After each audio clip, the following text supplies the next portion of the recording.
moving your little one from milk onto solids is a huge developmental milestone, and you want to make sure that you're getting it right.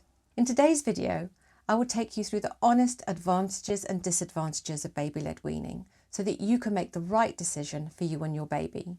But before we look at those, if you are unsure if your baby's even ready for weaning or how you can best prepare for it, then watch this video where you will discover what the signs are that your baby's ready and how you can best prepare for your little one's journey onto solid foods. So let's take a look at 8 reasons why baby-led weaning might be the right choice for you. The biggest reason and the biggest advantage of baby-led weaning is the fact that your little one can try so many different types of food, that they get to experience different textures and that they do so, very importantly, at their own pace. Another advantage is that they are more likely to eat what you eat, so you're not having to prepare separate meals for them. You can just take parts of your meal and place it on the tray or in a bowl for them so that they can explore it and try it. Another great advantage is that your baby gets to practice gross and fine motor skills. Once they've mastered that pincer grip, they're going to be able to pick up the food and put it in their mouth far easier than they would have been able to manage a spoon. And being able to feed themselves is what makes them feel like they're in control of what they are eating.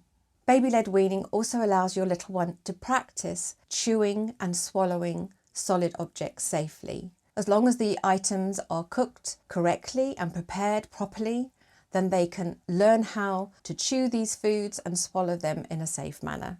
Another positive is that babies can more easily participate in family meals. If they are eating what you're eating, it's so much easier for them to eat with you, that you're not having to prepare something separate for them. And this is a really good social advantage for them, because the more meal times they can spend with you, more learning opportunities they have in other areas of their development. Economically, it can also be a good call because you're not having to buy expensive jars and pouches, and you're just actually taking a small amount from your food budget in order to let your little one try the different foods. So babies exposed to baby-led weaning tend to be less fussy and less picky eaters. Research has also shown that they appear to be able to monitor their appetite better as they grow, and there is less risk of obesity later on in life. So now that we've looked at the main advantages of baby-led weaning, let's take a look at the disadvantages and the main concerns that many parents have. One of the most obvious concerns is the worry that parents have about their little one choking and gagging. Now, this is a perfectly understandable concern, and I would recommend that you take a paediatric CPR course to make sure that you are equipped with the skills that you need should your little one choke or gag when they're eating the solid foods. However, studies have proven that there is no extra risk with baby-led weaning than compared to more conventional types of weaning of your little one choking or gagging. But doing that course is certainly going to help you feel more confident, and if you want to explore more research on that subject, I have put a link to a couple of articles below so that you can do a little bit more of your own research and maybe allay some of your fears that you have about the choking and gagging. Baby-led weaning is messy. Food will go everywhere. It'll go in the hair, probably up the nose, it'll go all over the face, all over the high chair. It is a messy business.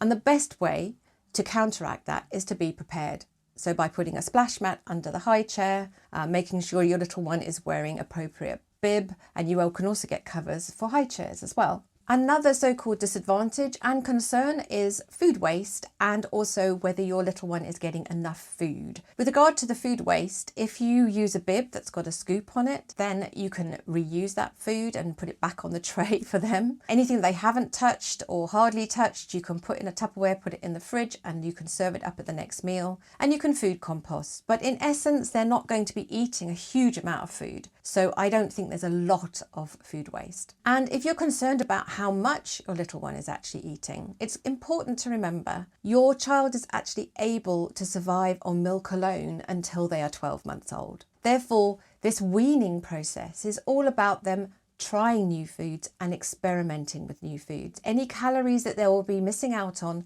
they will still be having from their milk. There is also quite a lot of parental concern about iron and zinc deficiency. There has not been really a lot of research about whether this is a fact or not. Again, if they are having plenty of milk, whether it be breast milk or formula, they should be having enough vitamins and minerals for their diet. But if you are at all concerned, definitely speak to your paediatrician and see if you can get a supplement. So when you are trying to decide which method to use when it comes to weaning your little one, knowing what your options are and going with what feels right for you is what is most important. So in the description box below, you will find a couple of links to videos that I have made about baby-led weaning. One is to decide whether your baby is ready and are you ready and how to prepare for it. And the other one is how to make baby-led weaning a success should you have decided that's the right path for you.